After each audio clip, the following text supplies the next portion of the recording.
Ashama harka fuunee kabajamtoota fi jaalatamtoota maatiiwwan Oroviit YouTube channel nageenyi koo kan kabajaa fi kan jaalalaa bakka jirtan maratti isin yaa qaqqabu isiniin jechaati.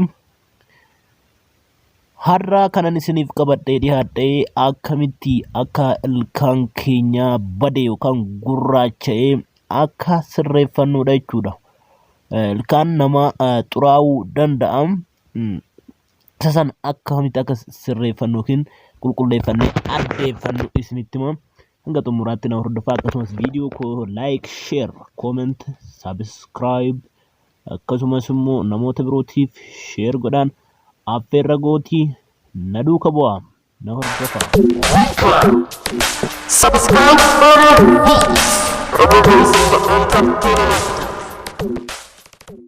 Tole osoo gara viidiyoo keenya irratti seenuun dursa sakandii muraasa qofa jechuudha.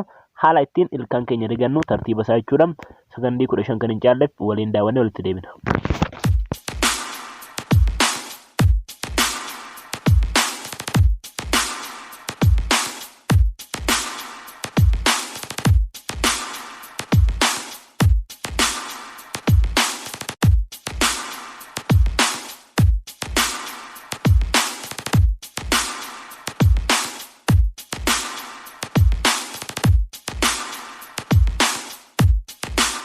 Tole jalqaba irratti jinjibila jechuudha. Jinjibila jiidhaa baay'ee jiidhaa kan ta'e ta'ee irra filatamaadha.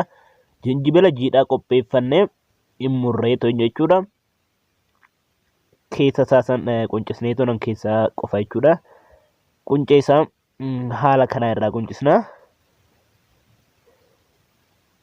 Ergasii saayinaa qulqulluu qopheeffanna. Sana booda waan ittiin karattafnu jechuudha. Wanta kana soo ta'e ni ta'a. Halbeedhaan soo ta'e sirriitti bullaa'uu qaba. Garuu kanatti irra bulleessa. Halbeedhaan soo ta'e irra deddeebitanii sirriitti bulleessuu dandeessu jechuudha. Kanaayyoo ta'e irra filatamaadha. Kunoon argaman immoo halbeedhaan bun gootanii bulleessitu jechuudha. Okay. Kunooti bulleeffamee jira jechuudha kanaan. Amma immoo ashaboodha jechuudha. Ashaboo immoo maanka tokko itti goona jechuudha. Kan amma injibillee amma isinitti agarsiisanitti. Ashaboo maankaa takka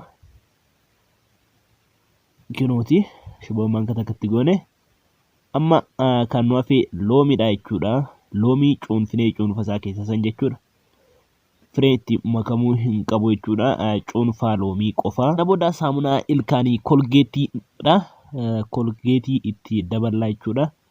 Saamunaa ilkaanii maankaa tokko jechuudha. Kolgeetiinis kolgeetii maankaa tokko. Amma kana fi sirriitti waliin makna jechuudha. Wanta kana sirriitti waliin makuu qabna.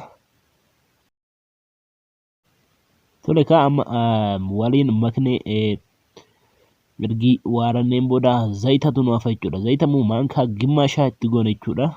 Zayita maankaa gimmaashaa itti goone isa sirriitti waliin makna jechuudha. Sana booda ilkaan keenya irratti diddibanna jechuudha. Kinooti haala kanaa nama fakkeenya wanta kana irratti nu haala kanaa ilkaan keenyatti diddibanna.